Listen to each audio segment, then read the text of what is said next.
देवी महात्म्य में कथा है कि शुंभ और निशुंभ नाम के दो राक्षस थे। उन्होंने कठोर तप से यह वरदान प्राप्त किया था कि देव, दानव, पुरुष, पशु, नाग, किन्नर, गंधर्व और यक्ष कोई भी उन्हें मार नहीं सकते। उन्होंने अहंकार में यह सोचा ही नहीं कि उनका वध एक स्त्री भी कर सकती है। वरदान पाकर दोनों राक्षस अत्यधिक शक्तिशाली हो गए और उत्पात मचाने लगे। एक बार शुंभ निशुंभ के सेनापतियों चंड मुंड ने देवी कौशिकी को देखा तो उनकी सुंदरता पर मुग्ध हो गए। उन्होंने शुंभ निशुंभ को देवी के सौंदर्य के बारे में बताया। सुंदरता का वर्णन सुनकर शुंभ ने देवी कौशिकी को विवाह का प्रस्ताव भेजा। देवी ने कहा कि यदि वे युद्ध में उन्हें हरा पाएंगे तभी उससे विवाह करेंगे। इन असुरों ने सोचा कि कोई भी स्त्री उनके जितनी शक्तिशाली नहीं हो सकती और किसी अबला स्त्री के साथ युद्ध करना उनकी प्रतिष्ठा के विरुद्ध है।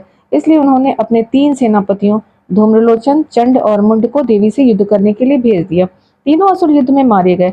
जब शुंभ और निशुंभ की सारी सेना नष्ट हो गई तो अंत में उन्हें युद्ध के लिए आना ही पड़ा और फिर देवी ने उनका भी वध कर डाला। इस प्रकार देवी ने सभी राक्षसों का अंत किया और संसार को उनके उत्पात से मुक्ति दिलाई। इस कहानी का बड़ा गूढ़ अर्थ है। शुंभ आत्मसंदेह और निशुंभ दूसरों पर संदेह का प्रतीक है। जब कोई व्यक्ति स्वयं पर संदेह करता है तो प्रायः दूसरों पर भी संदेह करने लगता है। शुंभ और निशुंभ का मुख्य सेनापति था धूम्रलोचन। धूम्र का अर्थ है धुएं के रंग का और लोचन का अर्थ है आंखें। धूम्रलोचन उस व्यक्ति का प्रतीक है जिसकी दृष्टि धुएं की तरह धुंधली होती है। जब आप संदेह की मनोस्थिति में होते हैं और किसी ऐसे व्यक्ति से मिलते हैं जिसकी धारणा गलत होती है तो ये आपके संदेह को मान्यता देकर उसे और मजबूत कर सकते हैं।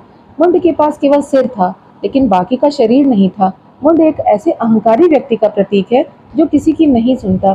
चंड के पास केवल धड़ है लेकिन कोई सिर नहीं है। वो उस व्यक्ति का प्रतीक है जो प्रभावी ढंग से संवाद नहीं कर सकता और बिना सोचे समझे हर कार्य करता है। बिना सिर के वास्तविक संवाद नहीं हो सकता। सभी संवाद सिर के माध्यम से होते हैं। जब ज्ञान और कर्म अलग हो जाते हैं तो दोनों आपके भीतर आसुरी वृत्तियों को जन्म देते हैं।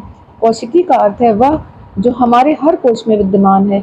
हमारे 5 कोश हैं: अन्नमय कोश भोजन, प्राणमय कोश जीवनी शक्ति, मनोमय कोश मन, विज्ञानमय कोश ज्ञान और आनंदमय कोश। देवी कौशिकी आनंद, सुंदरता, सत्य और ज्ञान की अवतार है जो संदेह, धुंधली दृष्टि, अभिमान और बिना सोचे समझे कृत्य करने की प्रवृत्ति का विनाश करती है। जब आपकी कुंडलिनी शक्ति जागृत होती है तो सभी तरह के संदेह मिट जाते हैं। आपकी प्राण शक्ति बढ़ जाती है, आप सहज हो जाते हैं और विवेकपूर्ण कार्य करने में सक्षम हो जाते हैं। इसीलिए जब आप ध्यान करते हैं, सुदर्शन क्रिया करते हैं तो आपके भीतर प्राण शक्ति बढ़ जाती है जिससे आत्मसंदेह या दूसरों पर संदेह की दुष्प्रवृत्ति समाप्त हो जाती है और आपका दृष्टिकोण धुंधला नहीं रह जाता है, वह स्पष्ट हो जाता है। धूम्रलोचन हार जाता है और आपके भीतर अहंकार और बेतुके कार्य करने की वृत्ति समाप्त हो जाती है। धन्यवाद।